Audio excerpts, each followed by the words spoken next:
তো আমরা এখন শিখব কিভাবে আমরা সো এবং নিদারকে ইউজ করতে পারি আর as a alternative to saying something, কিছু বলার ক্ষেত্রে।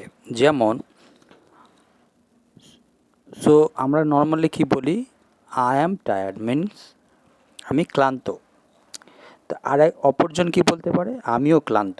সেক্ষেত্রে সে বলে I am tired too means আমিও ক্লান্ত। সো আমিও ক্লান্ত না বলে, টায়ার্ড টু না বলে আমরা বলতে পারি so am I. It is simple, আমরা ইউজ করতে পারি সো অ্যাম আই। তো স্ট্রাকচারটা দেখতে হবে। স্ট্রাকচার হচ্ছে প্রথমে সো, তারপরে অক্সিলারি ভার্ব হচ্ছে অ্যাম, তারপরে সাবজেক্ট। সিমিলারলি আদার এক্সাম্পলগুলো দেখি, যেমন কেউ যদি বলে আই লাইক স্টাডিং, মানে আমি পড়াশুনো পছন্দ করি, সেক্ষেত্রে অপরজনকে বলতে পারে, সেও বলতে পারে যে I like studying too. So সেটা না বলে আমরা বলবো so do I.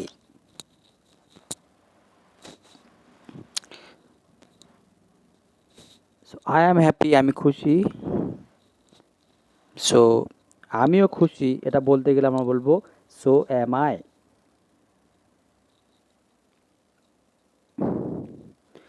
I was happy, আমি খুশি ছিলাম।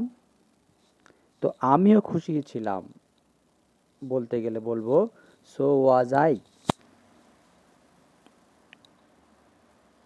সো এখানে পিকচারে কিন্তু দুজন পৃথক পার্সন কথা বলা হচ্ছে এখানে। শি ইজ হ্যাপি, ওখানে একজন বলছে যে সে হ্যাপি। তো সেক্ষেত্রে তুমিও যদি কাউকে ইন্ডিকেট করে বলতে চাও যে সেও হ্যাপি, সে বলতে পারো সো ইজ শি, সেও কিন্তু হ্যাপি। কনটেক্সটটা বুঝতে হবে। একজন বলছে she was happy, say happy ছিল, আর তুমি বলছো আর একজনকে সেও হ্যাপি ছিল, সো সেক্ষেত্রে তুমি বলবে সো ওয়াজ শি। সো একজন বলছে আই নিড মোর মানি, যা আমার অনেক পয়সার দরকার আছে, টাকার দরকার আছে, সেখানে তুমি বলতে পারো যে আমারও দরকার, so do I. I needed more money, আমার অনেক টাকার দরকার ছিল, আর এটা বলতে যে আমারও দরকার ছিল বলতে পারি সো ডিড আই।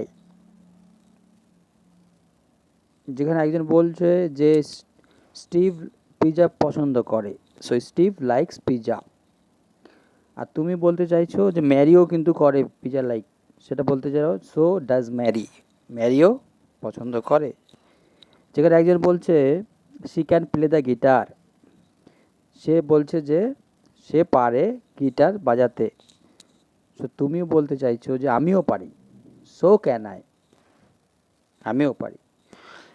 একজন যখন বলছে we could see the stairs, আমরা কিন্তু সিঁড়িটা দেখতে পাচ্ছি, সেখানে বলতে পারো যে আমিও পাচ্ছি দেখতে, সো কুড আই, আমিও পাচ্ছি। এবার ইউজ করব নিদারের ইউজটা কিভাবে করব আমরা। সেখানে নিদার অক্সিলারি ভার্ব এবং সাবজেক্ট। সো যখন একজন বলছে আই অ্যাম নট টায়ার্ড, আমি কিন্তু ক্লান্ত নই, তখন তুমি বলছো আমিও কিন্তু নই, so neither am I. So এখানে বুঝতে হবে আমরা সেন্টেন্সটাকে রিপিট না করে আমরা কিন্তু অন্যভাবে শর্টে বলার চেষ্টা করছি এখানে, যে আই অ্যাম নট টায়ার্ড, আমি ক্লান্ত নই, সেখানে তুমি বলছো যে আমিও ক্লান্ত নই, সো নিদার অ্যাম আই, কিন্তু শর্টে বলছো। আই ওয়াজ নট রেডি, আমি রেডি ছিলাম না, সেখানে তুমি বলছো আমিও তো ছিলাম না, neither was I, like that. So Tom can't speech French, so যেখানে একজন বলছে যে টম কিন্তু ফ্রেঞ্চ পারে না বলতে, আর তুমি বলছো ম্যারিও কিন্তু পারে না, neither can Mary. I can't swim, আমি সাঁতার জানি না। সেখানে তুমি বলছো আমিও জানি না, neither can I. So neither can I means I can't swim either, এটা বলতে পারি আমরা। সেগুলো শর্টে বলার জন্য আমরা বলবো, আর আই ক্যান্ট সুইম, আমি সাঁতার জানি না, বলতে পারি নিদার ক্যান আই, আমিও পারি না, আর I can't either. Okay, so they have finish their work, তো তারা কাজটা শেষ করেছে। সো আমিও শেষ করেছি, সো হ্যাভ আই। সো আশা করি আমরা বুঝতে পেরেছি সো এবং নিদারের হেল্পে আমরা কিভাবে একটা সেন্টেন্সটাকে বলতে পারি এবং শর্টে বলতে পারি। সো এইভাবে আমরা এগুলো ইউজ করব এবং স্পোকেনের ক্ষেত্রে ইউজ করব, আর এটা একটা স্মার্টলি বলা হবে। আর সো ভিডিওটা কেমন লেগেছে আমাকে কমেন্টে জানাবেন। চ্যানেলে নতুন হলে সাবস্ক্রাইব করবেন এবং ভিডিওটা শেয়ার করবেন যাতে, এবং ভিডিও লিঙ্কগুলো শেয়ার করবেন যাতে অন্যেরও হেল্প হয়। সো ভিডিওগুলো দেখতে থাকুন। Thank you.